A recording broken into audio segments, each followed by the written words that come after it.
Hello everybody, it's a great day at Tractor Bob's because we got Brian with us again with Altoz. And last video that he did was fantastic. He gave us some awesome information and they got a new mower this year. So I'm going to let him talk a little bit about it. So what is it that we got here today, Brian?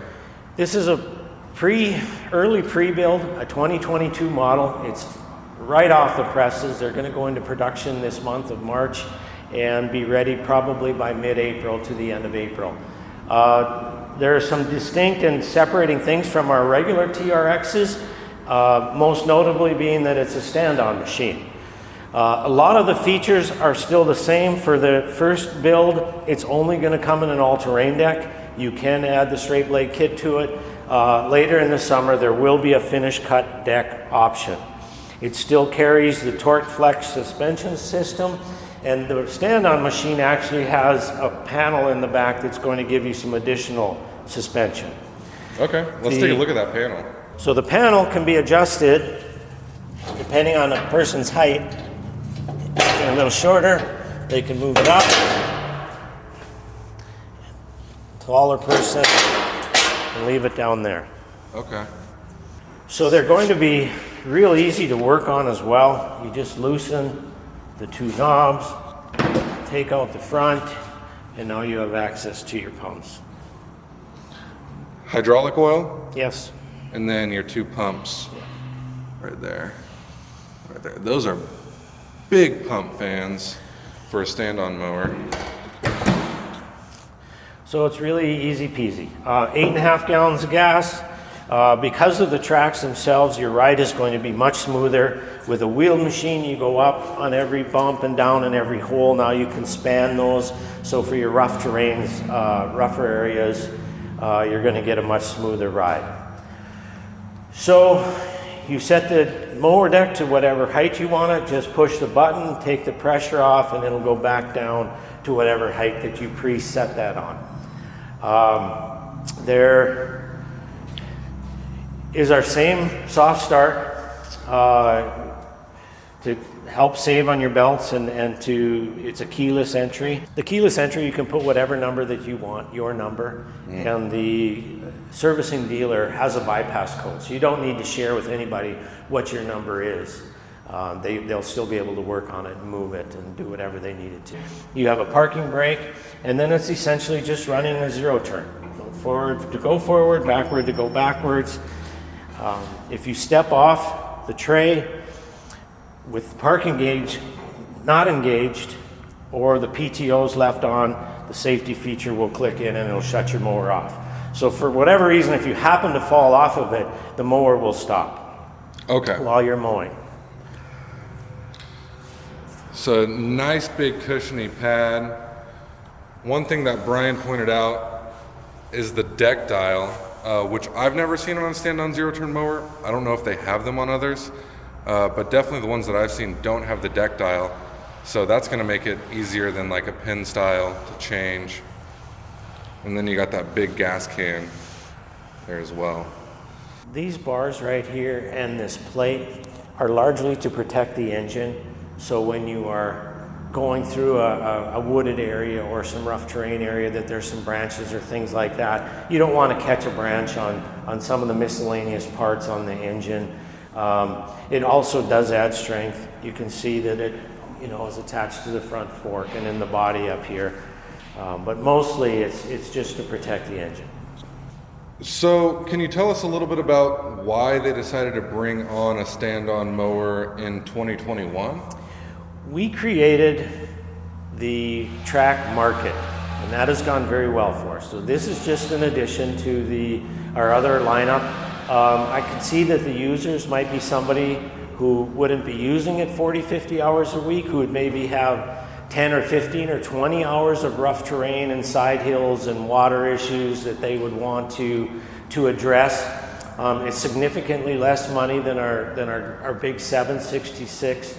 So that might bring in some landowners and cabin owners and people like that for cutting trails and doing those sorts of things. So we just feel it's a new category, again, within the category, and we think it looks really cool and it's really functional.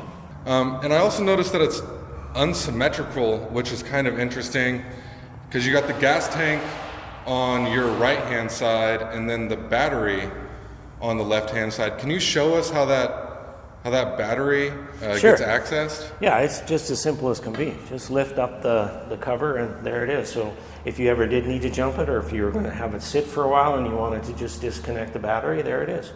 Cool. And I just noticed on your floorboard where your feet are, you got these side grips. What are those for? That came from the prototype. We did not have that on the prototype, and we were driving on these side hills, and somebody just suggested it would be really nice to just be able to put one foot up to counterbalance a little bit, and we all thought it was a great idea. So as simple as that, it got added to the final build. That's great. I can imagine like when you're on really steep hills or something, you want to put that foot. Yeah, a little, out. and a little wider base too. It gives you a wider Right. stance when you're really on some tough slopes. That's super cool. And then, so also, there's no side chute on it. So we're dealing with a rear discharge here. Yeah, it's essentially a rear discharge, or like a typical brush hog deck would just drop the clippings. And I forget, is the 766 brush hog deck also a rear discharge? No, it's just basically a brush hog. It just drops it as it cuts. Okay. So this is the 561. Correct. Right now there's a TRX 561. Correct. The 561 only has a finish cut deck Correct. on the sitting mower. Correct. This guy only has a brush hog For now. for now. Are we going to see a 561 with a brush hog deck? Just a regular 561 seated mower? I don't know the answer to that, and the answer, the original thinking is if people need that all-terrain deck, then they should be in the big 766. If they're going over those rough slopes and rough areas and cutting, bigger branches and stuff.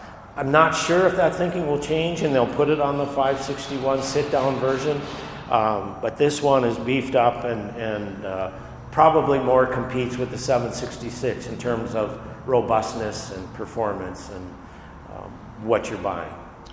So it's super cool. It's the baddest looking stand-on mower that I've ever seen.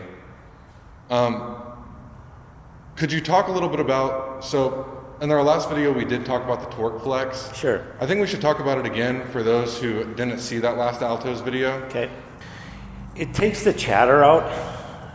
So there's a rubber disc that's about the size of a hockey puck, a little softer than that, but that'll take that little chatter as you're going down the road, going down the yard. You can see the rubber inside there. Deck is a little bit offset, so for getting under fences and getting around, say, solar panels or whatever the use may be, so that it does stick out on the left side a little bit further. Okay. So, yeah, I definitely see that now. Let's look at this side. Yep. That's pretty cool. So the engine that we got is the EFI. So Correct. you're dealing with the FX series Kawasaki, best of the best, and you got the EFI on it. Yep, fuel injected, 29.5 horsepower. Now, have you ridden this thing on any hills yet? Personally? This particular one I have not personally. I've driven the prototype that was largely this machine, and I had never driven a stand-on, and I was a little nervous at the start, but once I got comfortable, it felt as secure and stable as you could ever imagine. For me, one of the main benefits is cost. You're maybe 20-25% less of what a 766 is. It's easier to get on and off of a trailer. It's easier to get on and off to pick up some garbage or some things that you may have to get on there.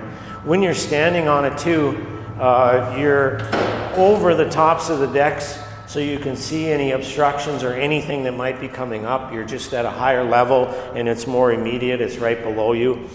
Can we talk about this brush hog cut just a little bit for anybody that's looking that's not familiar with how the brush hog cut works? It's a flail blade that gets extended with centrifugal force, and if you hit something, you've got a much better chance of saving your spindles because the blade will just snap back instead of the direct drive, which would, you know, either break the blade or break your spindle, or so you're kind of stranded. And then it's got the chain guard on the front, which is great. And then that side, rear discharge, there's these rubber skirts. I don't know how easily you can see that. There's rubber skirts right there, and then rubber skirts right in front of the track. And let's see if we can. So it's going to be coming out right there. And then nice big suspension shocks for the platform. And then some more right there. These springs in the production model, I already know this, they will be covered. So it'll look a little more, I don't know. Okay, so You won't catch anything on it. This is a pre-production, a reps demo. So there will be some minor changes depending on what we find as we use this and all those things. There could be some minor changes, but it's very, very close to what this is. Cool. And when can we expect this mower? Realistically, mid-April to the end of April. Optimistically, maybe the first part of April. If we run with supply issues or things like that, it might get to be the first part of May. You know, we're taking orders. They're online. If I wanted one of these mowers, I could go online to altoz.com. Find your nearest dealer. And I could put it in order? Yep. Okay. And altoz.com would basically tell me where my nearest dealer is and everything? Correct. Okay. There's even, on the altoz.com, there's a dealer locator, so you can even just put in your, I believe how you do it is put in your zip code, and they will just give you your nearest dealer. Okay. And for those of you who follow Tractor Bob's or are in Oklahoma, you can go to tractorbob.com. Just be aware that you're not going to see this mower on our website just yet. You'll see some of the other TRX mowers. But really, I would recommend for the Altoz shoppers out there, go to altoz.com and see where your nearest dealer is. And if you're in Oklahoma, Texas, anywhere like that, come see us at Tractor Bob's because we're going to take care of you as a dealer. You can be confident in us. But otherwise, you know, go to altoz.com and that's where you'll be able to find a good, reliable dealer that will be able to take care of you. Correct. Well, one thing's for sure, there's really no stand-on mower out there like this. Altoz is the only manufacturer that tracks zero turns. And I mean, this is another application. Another application, another extending our new category that we invented and are servicing. And am I the only one that thinks this looks like something out of Mad Max? I think it's pretty awesome. So before we sign off here, is there anything else you want to say to the people that are going to be watching this video, or to the customers? If you do get one and you're going to put it onto a covered trailer, make sure you duck going in. Standing on a machine is going to get you quite a bit higher than any other machine you drove in there. So, didn't happen to me, but I know it has. It's happened to some people. Yeah, so. yeah. Okay, well, fantastic. Thank you so much, Brian, for coming to Tractor Bob's and showing us this TSX561i before it's officially been released. We should be expecting sometime around late April or so. Correct. Not going to put a concrete date on it because that does nothing but get us in trouble. Awesome. Thank you very much. Thank you. See you next time. Appreciate it, Philip.